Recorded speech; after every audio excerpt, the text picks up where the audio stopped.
Hello. Hello, it's me. I hope everyone's having a fantastic day.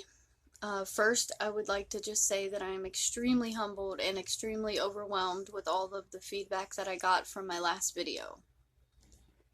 And I wanted to share how grateful that I am for the things going on in my life today. I have not forgotten where I've come from. I have 111 days today, and for me, that's a miracle. And I'm reminded every day because I get up and I do a gratitude list in the morning, and I'm grateful that I wake up in my home, in my bed, not in jail, not in an institution, not in a hospital. And for that, I'm truly grateful to just be waking up and waking up clean. And I just can't express how amazing that my life is. If you would have told me that my life would be like this today, I wouldn't have believed you.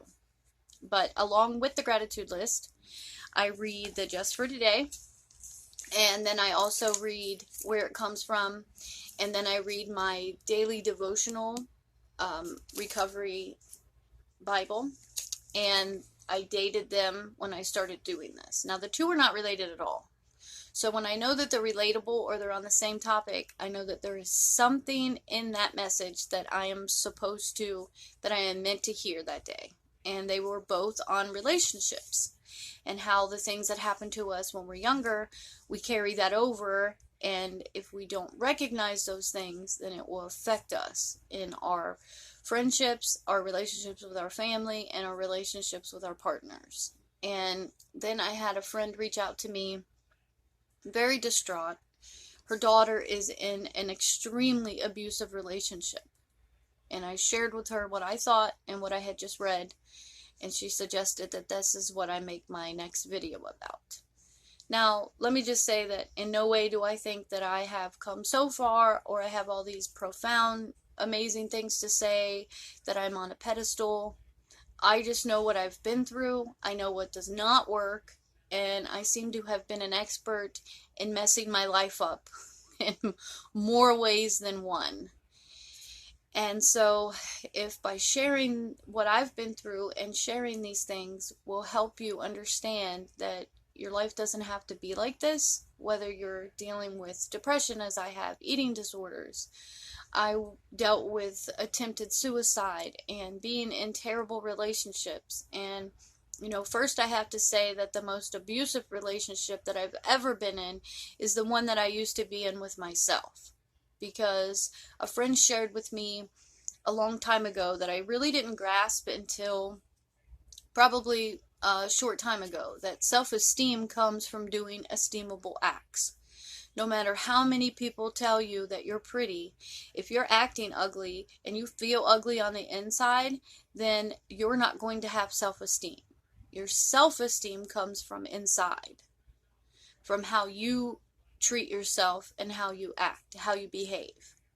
No amount of compliments are going to take that away if you know you're not being a good person, if you're not loving yourself enough to show kindness and to do these things. If you're not doing things to build yourself up and doing these things on a daily basis, or at least trying to be a better person than you used to be, then it's not going to matter what people tell you.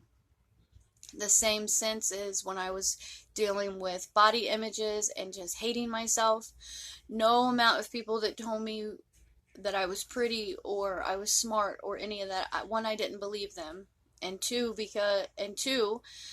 I hated who I was. I looked in the mirror and I hated what I seen.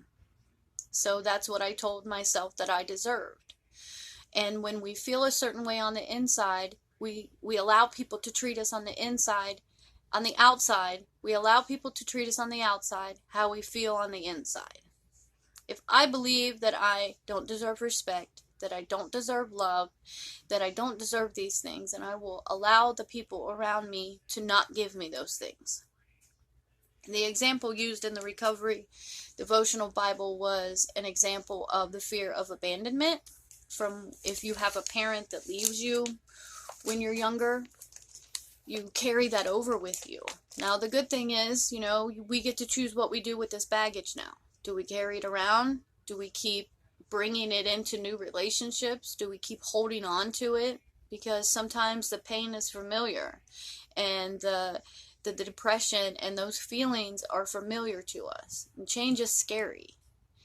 And so the example that they use, like I said, is when a parent leaves, when we're left by a parent, then we hold on to that. You know, another example is if we're molested or beat as a child, then we're taught to hate our bodies, that there's something wrong with us. And if you're 6 or 7 years old and these men or women or whoever, and these people are looking at your body and they're telling you these things in a bad way, then you learn to hate your body. So as you grow up and people compliment you, then you have all these little red flags going off, all these little alarms that go off in your mind that, you know, danger, danger, because we feel so bad about ourselves that we don't know how to handle compliments. We don't know how to, you know, we get a compliment and we dismiss it. Oh, your eyes are so pretty. Oh, it's just the shirt I'm wearing, or it's just this. It's really hard sometimes for those of us to just take a compliment, just say thank you. And when we grow up in a family, I explained this to her, that with her dad leaving and growing up in a home before her dad left, her dad used to hit her mom, that this is what was familiar to her. That this is what she sought out, because the characteristics of her abusive father, she recognized in this man. Even though out loud we say, I would never be with somebody like that. It's the same thing with when we grow up in a home where they drink, and we say, I'm never going to do that. I'm never going to allow my kids to see me drunk or on drugs. And then we grow up and we repeat history. It's like a generational curse. But we have the power to break all that. We don't have to carry this baggage around. We don't have to keep looking at ourselves as victims. We don't have to keep looking at ourselves as if these things have happened to us. We can change our mindset that we've gone through these things, that we've made it through these things, and we're becoming a stronger person because of the things that has happened to me, not in spite of them. It's the way that you word it, and it'll change your mindset. And when I read the Just for Today, the day that related to this relationship, you know, we know that we're powerless over what happens when we're using. And when we're using, you know, I didn't like myself. I didn't like to look people in the eye because I was ashamed of who I was. And my mind was preoccupied with the things I was doing. So if somebody was to say, I'm proud of you, our mind automatically says, but you don't really know who I am. And I know people that deal with this that have never done drugs, that have never drank. They just have that mindset. We change our mindset by what we tell ourselves. Now also, you know, as our respect for ourselves grow, we choose more carefully who we're around. If I know that I deserve a certain amount of respect, I'm not going to allow people around me that disrespect me. There is never one set of feelings tied into some of the things that's happened to us. And I know it's hard to kind of see through the maze of when we've had parents that leave us, or we've been abused, or we've done things to harm ourselves. It's hard to be proud of who you are. But I'm telling you that each and every one of you deserve respect and love. When we change who we see ourselves as, then we change who we're going to allow around us. We're not going to allow people to treat us as if we are the things that we've done. Once we learn to forgive ourselves for the things that we've done, then we're no longer going to allow people to treat us as if we're still that person, because we're not. We're changing and we're growing. You know, forgiveness is hard, and I know that's not the exact topic of the video, but forgiveness is not a switch. Forgiveness is an ongoing thing, and that's most of all with ourselves. I still can feel terrible about some of the things that I've done, and I have to remind myself that I'm not there anymore, that I'm not that person. that I'm not living like that anymore, that I do deserve happy things, that I do deserve recovery. So I'm not going to allow people into my life today that make me feel like I don't. I'm not going to let people sit and remind me, hi, of the things that I've done, because I'm not there anymore and I'm not living like that. Seems like my buddy always comes around when I'm doing videos. You know, it's in what we tell ourselves on a daily basis. It's a domino effect. That's why I always tell people how you start the first couple hours of your day will dictate your day. If you wake up and you're like, I hate being awake, I wish I wouldn't have even woke up, then you're not going to find a lot of gratitude. That's why I do this every morning, because I need to make sure that I have gratitude for not only the big things, waking up not sick and being in a home, but for the little things. You know, coffee and music and the people that check on me when they don't hear from me and the people that do care about me, because I know that they do have good intentions. And I believe that there's people that are watching this that are stuck. He turned the light off on me. They are watching this and they're stuck in that perpetual cycle of bad relationships. And, you know, it's because they don't have a very good relationship with themselves. So they allow these things to continue to happen and they don't understand why. It's just like somebody who relapses over and over again, or puts weight back on over and over again, or they end up in jail. And they're like, I don't understand how I got here. I don't understand. But they don't believe that they deserve better, so they don't allow themselves to do better. It's not really the fear of success, but it's a fear of the responsibilities that come from the success. Because, you know, much is given, much is required. You have kids, there's responsibility to them. A lot of people want to be married, but they don't want the responsibility of a marriage. They want that promotion, but they don't want the hours that come along with it. They want someone to love them and stay with them, but then they don't want to be faithful, or they don't want to, you know, there's a reason in the vows it says sickness and health, richer or poor, because life is up and down. Whether you're in recovery or you're not, life is full of surprises each and every day. And it's really easy that we get distracted and depressed and upset, and we just feel like not going on sometimes. And the first thought is that we deserve better. We deserve more than we're giving ourselves 8 times out of 10.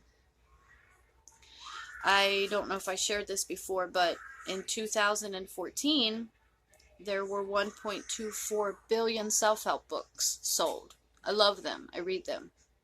But it's because people are looking for that one idea, that one thought, that one thing that's going to motivate them or open the door to their destiny. Well, guess what? You're that key. You hold the blueprints to design the destiny and the life that you want. But it's not going to come as long as you tell yourself that this is all you deserve. That you deserve to put up with waking up sick, or you deserve to be hit on, or cheated on, or lied to. Now, like I said, I participated in the toxicity of bad relationships just as much as the next. And sometimes the chaos of life becomes just as addicting as the whole lifestyle. And I just hope that you know that I share all of this from a point of wanting each and every one of you to have better, to be the best version of yourself. You know, the idea of destiny by design, I came up with that because everyone always wants to have this life that they dream of, but they just don't know how to get there. And I promise it's in reach. And if you are watching this and you're in a bad relationship and someone's hitting you, it's not going to stop. I'm not talking about where you're yelling at each other and you're walking out of the room. And if you're in a relationship, I'm not talking about when you're arguing and you go to walk out of the room and he, you know, says, hey, wait, and touches your arm or whatever. I'm not talking about that. I'm talking about the times when you spill something, or you burn dinner, or you don't answer the phone call when he calls because you legitimately didn't hear your phone, and he freaks out on you and hits you. That's abuse.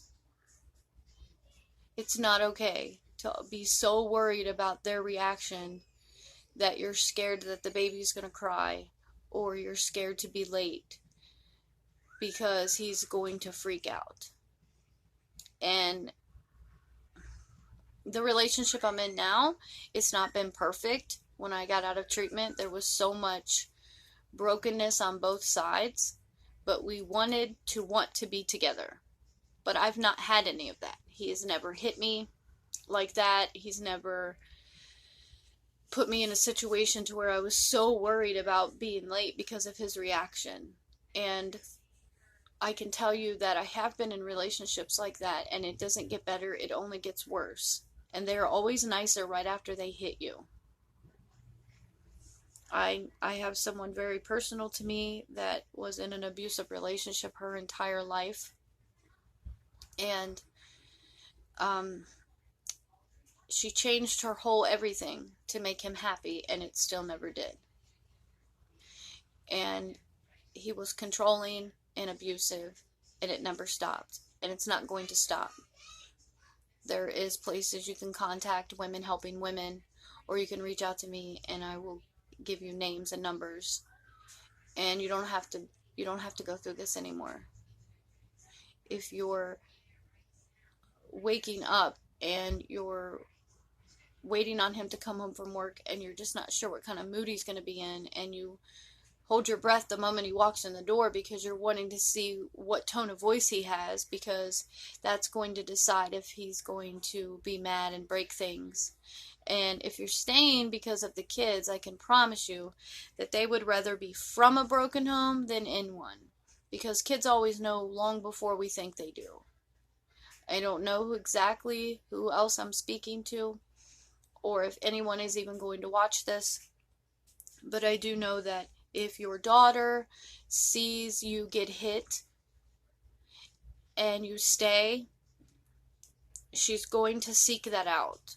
And if your son sees his dad or whoever you're with hit you, he's not going to understand why it's wrong for him to hit people when mommy allows someone to hit her. And you don't have to stay in that relationship. I know a lot of beautiful, strong women that have found the courage to leave. And I know I got off of topic a little bit with things, but my friend asked me to make a video about this because her daughter's in a dangerous situation. And I love you, and I hope you know that you were created in the image of the person who hung the stars. So you absolutely deserve the best of the best. And I hope that you've enjoyed this a little bit. I hope that your year continues to be fantastic. And I hope you guys have a great day. Bye-bye.